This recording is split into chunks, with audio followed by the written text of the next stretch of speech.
Perkenalkan, nama saya Muhammad Rafli Akbar Putra Ramadan dengan NPM 30222100325. Halo semuanya, perkenalkan nama saya Rahma Alia Puro dengan NPM 30222100292. Perkenalkan, nama saya Rizky Tania Uli Ibrahim dengan nomor pokok mahasiswa 30222100259. Perkenalkan, nama saya Fernanda Rizky Rawayudi dengan NPM 30222100326.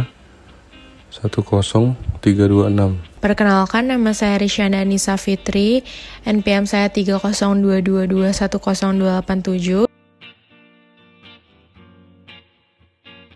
Perda Kota Bandung Nomor 11 Tahun 2010.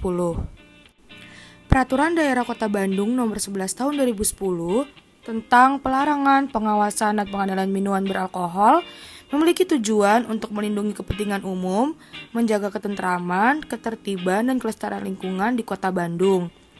Peraturan ini membatasi penjualan langsung minuman beralkohol golongan A, B, dan C hanya di tempat usaha tertentu seperti hotel berbintang, restoran dengan tanda khusus, pub karaoke, klub malam, diskotik, dan duty free shop. Penjualan minuman beralkohol di tempat-tempat tersebut hanya diizinkan kepada individu yang berusia 21 tahun atau lebih dan dapat membuktikan usia tersebut dengan kartu identitas atau kanda penduduk atau KTP.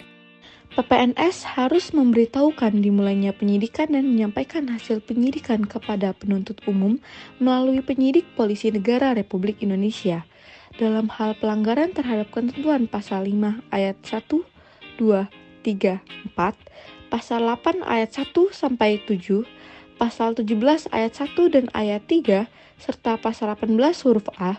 Badan usaha akan dikenakan sanksi pidana berupa pidana kurungan paling lama 3 bulan atau denda paling banyak 30 juta rupiah untuk minuman golongan A, 40 juta rupiah untuk minuman golongan B, atau 50 juta rupiah untuk minuman golongan C, serta pencabutan izin tempat penyimpanan minuman beralkohol atau ITPMB. Pelanggaran tersebut dianggap sebagai tindakan pelanggaran. Pendapat hukum. Salah satu aspek penting dalam penyelenggaraan pemerintahan di Indonesia adalah otonomi daerah, di mana prinsip desentralisasi ditetapkan untuk memberikan kewenangan kepada pemerintah daerah agar dapat mengatur dan mengurus urusan internalnya sendiri. Prinsip ini ditegaskan dalam Undang-Undang Nomor 32 Tahun 2004 tentang pemerintah daerah yang kemudian diubah oleh UU Nomor 23 Tahun 2014 yang mengatur secara rinci mengenai kewenangan daerah. Dengan adanya desentralisasi, kewenangan berdasarkan prinsip otonomi daerah terjadi pembagian kewenangan dan penetapan peraturan perundang-undangan untuk menyelenggarakan pemerintahan.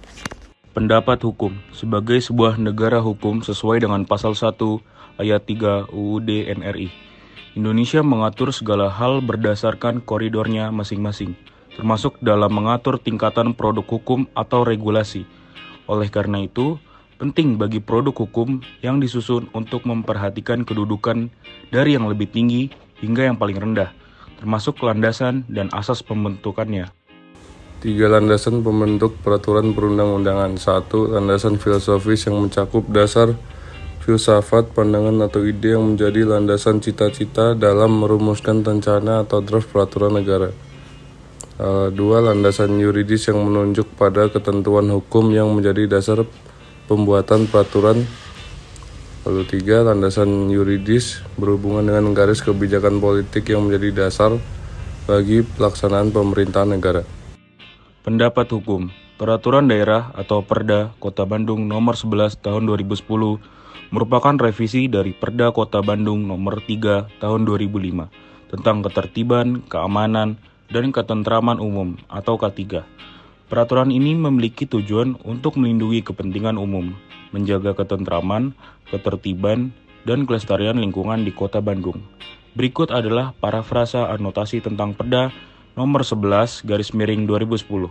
Bertujuan melarang penyediaan tempat maksiat di Kota Bandung dengan maksiat mengacu pada perilaku yang bertentangan dengan nilai-nilai agama, moral, dan etika yang berlaku di masyarakat. Lalu peraturan daerah ini didasarkan pada asas kepentingan umum yang bertujuan untuk melindungi kepentingan dan kesejahteraan masyarakat Kota Bandung secara keseluruhan.